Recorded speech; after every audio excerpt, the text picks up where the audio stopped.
बोल जयकारा बोल मेरे श्री गुरु महाराज की जय। श्री अमर ज्योति दर्शन। उस भक्त के घर में जितने भी कमरे बने हुए थे, सबकी छतें छतरी नुमा और कृत्रिम फूलों और बैलों से सजी हुई थी।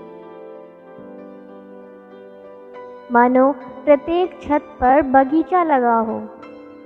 श्री गुरु महाराज जी ने पहले उस परिवार और उसके मित्र को श्री दर्शन दिए, उन्हें भोग प्रसाद दिया। पुनः गुरुमुखों के सम्मुख श्री वचन हुए। जिस भवन में आज आप सब श्री दर्शन कर रहे हैं, इसकी साज सज्जा और निर्माण कार्य में कितना समय लगा है और इसे किस प्रकार बनाया गया है। इसके लिए पहले धन एकत्र करने, पुनः इसकी रूपरेखा तैयार करवाने एवं इंजीनियरों से इसे बनवाने में पूरा ध्यान देना पड़ा। जब तक जीव के मन में पूर्ण रुचि और उत्साह ना हो, तब तक ये सांसारिक काम पूर्ण नहीं हो सकते। इस समय भक्त जी के परिवार का मन कितना प्रसन्न हो रहा है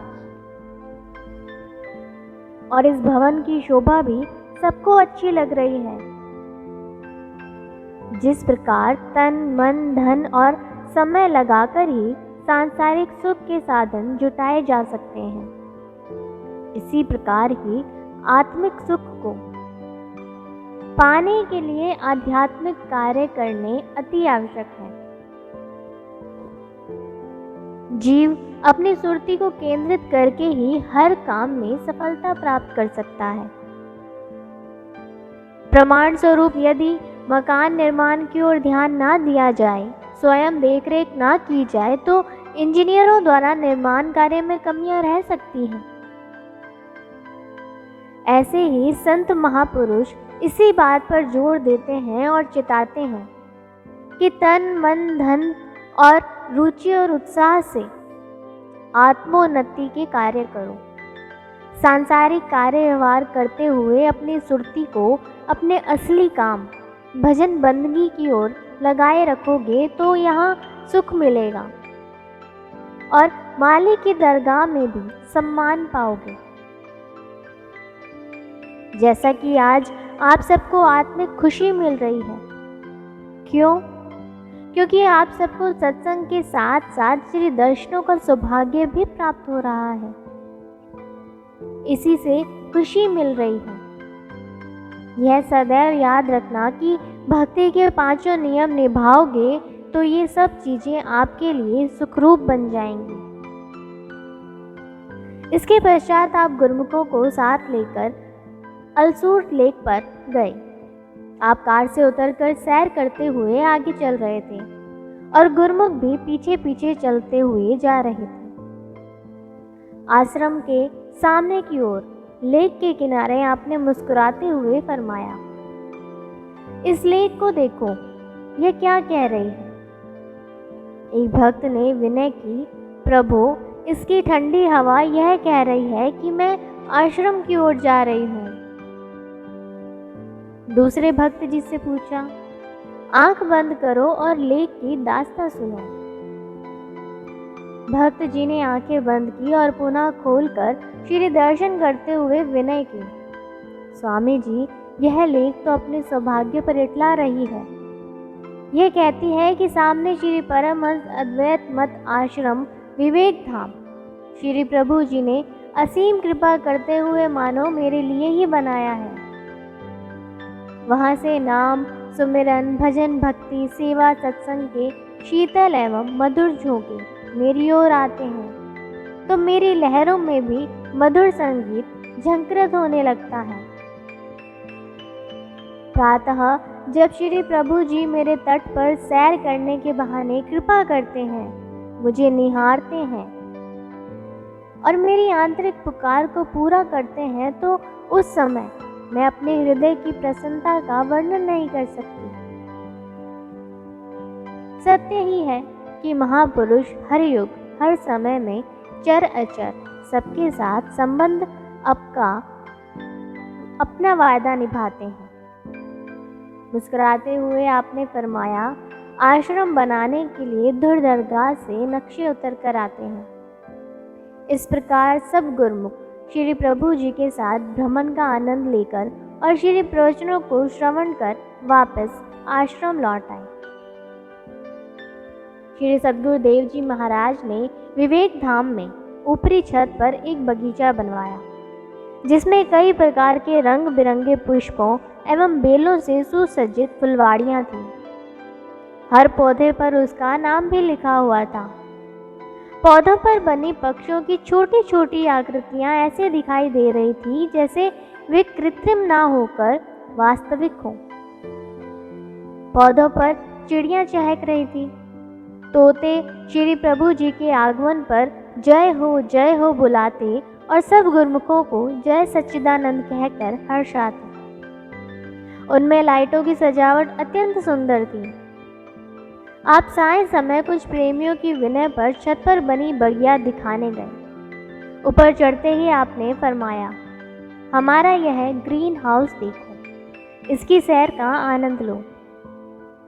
प्रथम तोतों ने अपनी आवाज में जय जय और जय सच्चिदानंद बोलकर सबका स्वागत किया। सबने अपने आनंद कंद भगवान जी के साथ उस बगिया की भीनी भीनी सुगंध और धीमी धीमी हवा के मधुर झोंकों का अलौकिक आनंद लिया। उस समय नयनाभिराम श्री गुरु महाराज जी ने प्रत्येक पुष्प पर लिखे हुए नाम का विवरण बताया और फरमाया, यह सब फूल कनाडा, लंदन और बेंगलोर के प्रसिद्ध उद्यानों से लाए गए हैं, जो अपनी शोभा पर इठला रहे हैं। यह है बाहरी सुगंध और शोभा। अब सब बैठकर भजन करो और इसे आंतरिक नज़ारों में देखो। कुछ समय भजन पर बैठने के पश्चात एक भक्त ने विनय की, प्रभु, जहाँ पर साक्षात अंतर्दृष्टा प्रभु विराजमान हो, वहाँ स्वयं कुछ भी अंतर में देखना शेष नहीं रहता। सब कुछ दर्शन ध्यान में ही समाहित है। महाप्रभु जी का सामिप्य पाकर प्रेमी जन सच्ची खुशियों से मालामाल हो गए। आपने पुनः आई हुई संगत को श्री दर्शनों से कृतार्थ किया। अगले दिन नव वर्ष की वेला में समस्त संगत के सम्मुख आपने श्री वचन फरमाए। आज नए साल का नया दिन बुधवार है। हर एक इंसान को कुदरती तौर पर नई चीज मिलने पर अपार प्रसन्नता होती है। खास करके नया वर्ष आने पर वह खुशी अनुभव करता है और यह कामना करता है कि वह सदा खुशियों से भरपूर रहे। गुरुमुख के मन में भी यही अभिलाषा होती है कि नए साल में श्री दर्शनों की खुशी मिले, सेवा मिले, ऐसी चीज अंग संग रहे जिससे सच्चा सुख मिले। दुनियादारों को जो खुशी मिलती है वह दायामी नहीं। सुख के साधन बहुत किए, दुख और चिंता बढ़ी, सहजे ही सुख मिल गया जब सद्गुरु शरण गई। इंसान यत्न तो सुख के लिए करता है, परंतु बदले में मिलता दुख और अशांति ही है। जब भाग्यों से सत्पुरुषों की शरण में आता है तब इसे सच्चे सुख की प्राप्ति होती है। गुरवाणी में वर्णन आया है, आदि व्याधि उपाधि सब नाश बिन से तीनों ताप, तृष्णा बुझी पूरन सब आशा चूके शोक संताप। गुरुवाणी। गुरुमुखों के मन और शरीर के समस्त संशय एवं रोग मिट जाते हैं और वे तीनों तापों से मुक्त हो जाते हैं। उनकी सारी ख्वाहिशें मिट जाती हैं, सब आशाएं पूर्ण हो जाती हैं, समस्त दुख क्लेश दूर हो जाते हैं। जो सदैव अपने इष्ट देव को स्मरण रखते हैं वे सच्चे आनंद में लवलीन रहते हैं। अनद भैया सभी मिटे विसरे, जिय जन सगल, सुख पाया पार ब्रह्म, नानक मन धियाया। गुरुवाणी।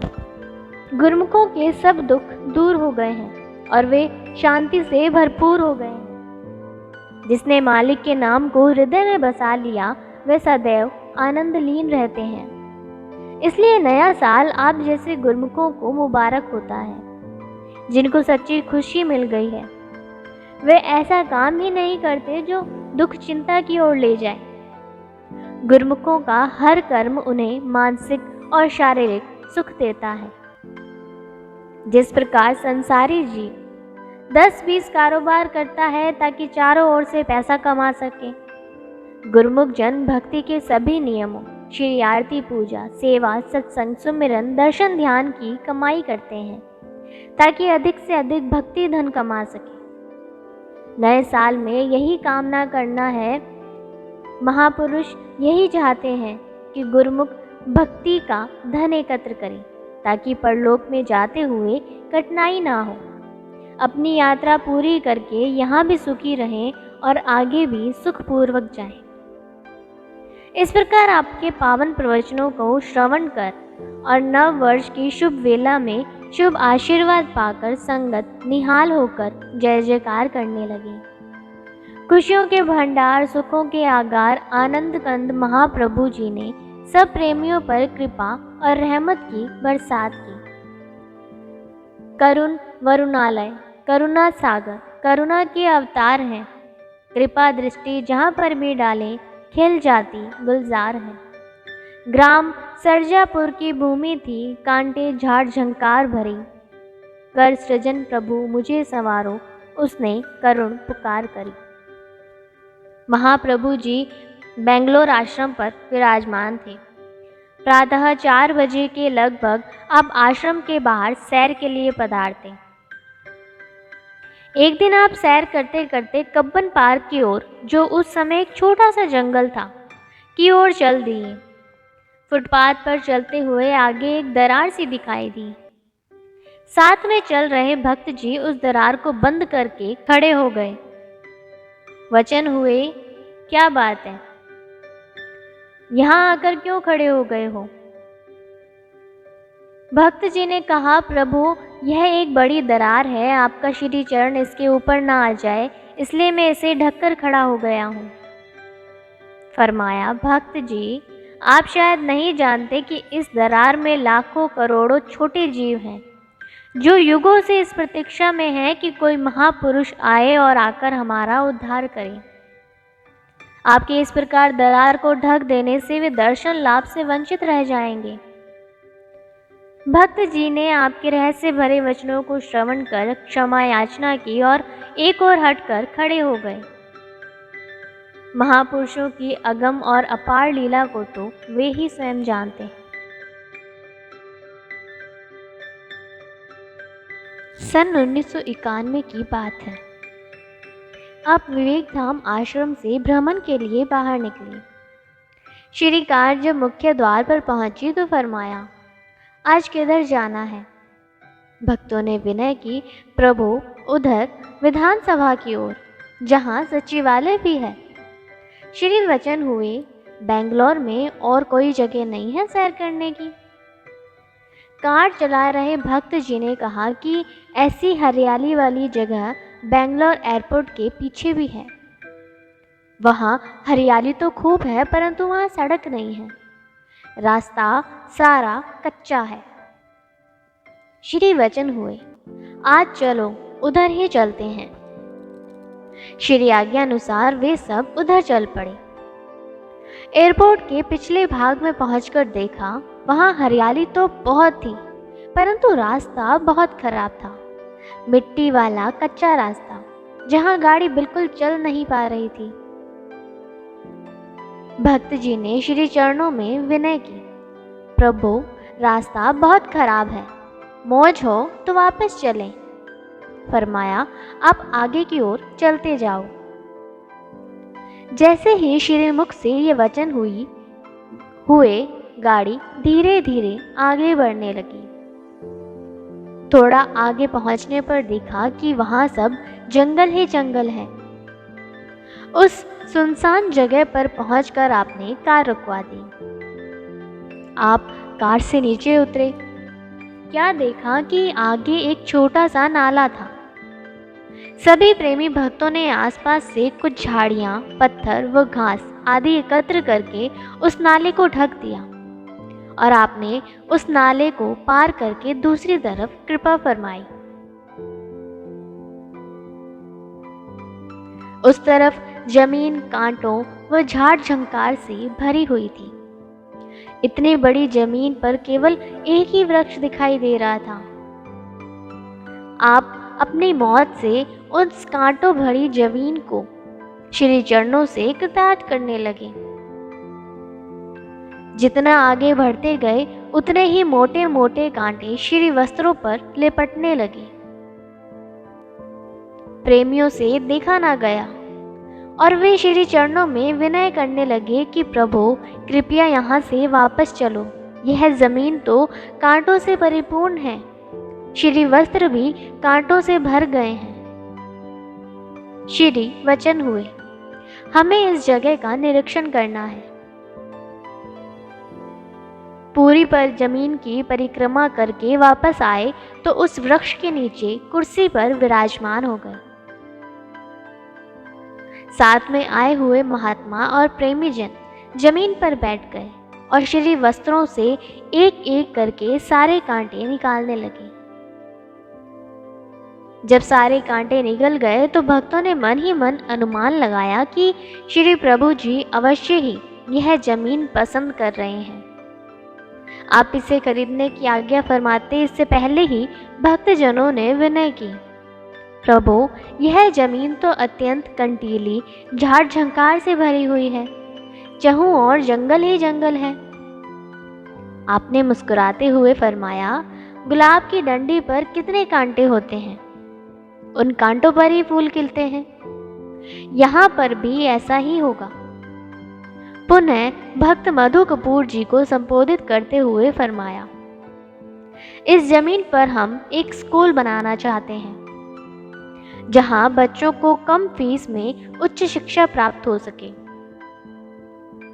यह जमीन खरीदनी है और इस जमीन के बगल में जो जमीन है वह भी आप खरीद लो। यहाँ एक अच्छा ट्रेनिंग सेंटर बनाना। आपकी श्री आज्ञा अनुसार प्रेमी थोड़े दिन बाद पुनः वहां गए और उस जमीन के मालिक से सारी बातचीत की। सारी रकम तय कर उन्हें एडवांस के रूप में कुछ राशि दे दी गई। 20 सितंबर सन 1991 में श्री आज्ञा अनुसार यह जमीन खरीद ली गई जो सरजापुर गांव के क्षेत्र में आती थी। कुछ मास पश्चात जब आपने पुनः बेंगलोर में कृपा फरमाई तो अगले दिन फरमाया, चलो उस जमीन को चलकर देखते हैं कि अब वहाँ क्या अवस्था है। आप सब भक्तों को लेकर वहाँ पहुँचे और जाते ही सबको वहाँ के कांटे हटाने का आदेश दिया। भाग्य जगाने आन धरा के श्री सद्गुरु जी कृपा निधान शुभ आशीष देकर सेवकों को कीन्हा यह मृदु फरमान, सेवा की औषध से कर दो कांटों का सब काम तमाम, बनेगा यहाँ दुनिया से निराला शिक्षा केंद्र एक महान। सब भक्तजन खूब हर्ष उल्लास से सेवा में जुट गए और कुछ ही पलों में उस जमीन का नक्शा ही पलट गया। सारी जमीन कांटों से रहित हो गई।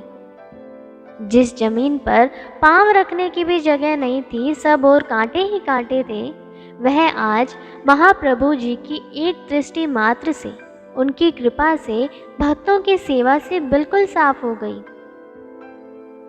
वहां के मालिक को जब पता चला तो वह कौतूहलवश देखने आया और पूछने लगा कि यह सब एक ही दिन में कैसे संभव हो गया। इस जमीन का तो कायाकल्प ही हो गया है, यहाँ क्या बनेगा। यह जमीन खेती बाड़ी के योग्य तो है नहीं, क्योंकि यहाँ कभी पानी की एक बूंद भी नहीं दिखाई दी और पानी के अभाव में ना ही कुछ और यहाँ बन सकता है। फिर मन ही मन सोचने लगा कि मुझे तो इस जमीन के पूरे दाम मिल गए हैं, अब चाहे ये कुछ भी बनाए, मेरा इससे क्या प्रयोजन। उसे क्या मालूम था कि जहाँ पूर्ण महापुरुषों के चरण पड़ जाते हैं, वह बंजर भूमि भी उसका स्पर्श पाकर लहलहाने लगती है, पानी के चश्मे बहने लगते हैं, सारा वातावरण उनकी सुगंधि से महकने लगता है। यह समाचार सर्वत्र फैल गया कि श्री प्रभु जी ने बेंगलोर शहर से काफी दूर एक जमीन ली है और शीघ्र ही उसे आबाद करने की श्री मौज है। तो कुछ भक्तजन अन्य शहरों से इस स्थान को देखने के लिए आए। वे इस सोच में पड़ गए कि इतनी दूर जंगल में यहाँ कौन आएगा, आसपास कोई मकान भी नहीं। उस समय यातायात के साधन भी सुगम नहीं थे, मोटर कारें भी किसी विरले विरले के पास ही हुआ करती थी। गुरमुख जन इस असमंजस में पड़ गए कि इतने दूर बच्चे भी कैसे और कहां से आएंगे। स्कूल तो बनेगा परंतु बच्चों के बिना कैसे चलेगा। सबने वापस आश्रम में पहुंचकर परस्पर परामर्श करके श्री चरणों में विनय की।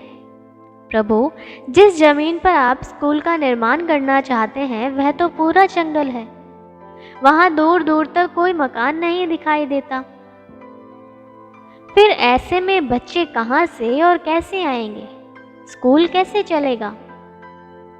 आप मुस्कुराने लगे और फरमाया, यहाँ केवल भारत का ही नहीं अपितु सारी दुनिया का सबसे अच्छा स्कूल बनेगा। अब समय आ गया है, अब शीघ्रता से इस स्कूल का निर्माण कार्य आरंभ कर दो। पहले 4 दीवारी बनाओ। बस फिर क्या था, आपने इसकी सब रूपरेखा तैयार करवाई। ठेकेदार को बुलाकर निर्माण का कार्यभार सौंप दिया गया। लेकिन सबसे बड़ी समस्या आई पानी की। उस जमीन में कहीं भी पानी की एक बूंद ना थी। निर्माण के लिए पानी की आवश्यकता थी। अब पानी आए तो आए कहां से। कई स्थानों पर बोरिंग करके जल निकालने का प्रयास किया गया परंतु कहीं से भी एक बूंद जल ना मिला। आखिर में एक बोर और किया गया जिसकी गहराई 830 फुट तक जाने पर भी केवल पाउडर ही हाथ आया। अगली बार जब आपने बेंगलोर में कृपा फरमाई तो आते ही फरमाया, स्कूल का निर्माण कार्य आरंभ हुआ या नहीं। 4 दीवारें बनानी आरंभ की।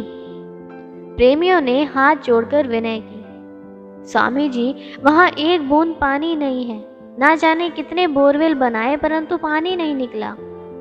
अब तो आप ही कृपा कीजिए। यह सुनकर आपने फरमाया, चलो हम स्वयं चलते हैं। कुछ महात्मा भक्तों के साथ महाप्रभु जी उस स्थान पर पहुंच गए। एक स्थान पर पहुंचकर आपने निज कर कमलों से वहां निशान लगाते हुए फरमाया कि इस जगह खुदाई आरंभ करो, यहाँ से पानी अवश्य ही निकलेगा।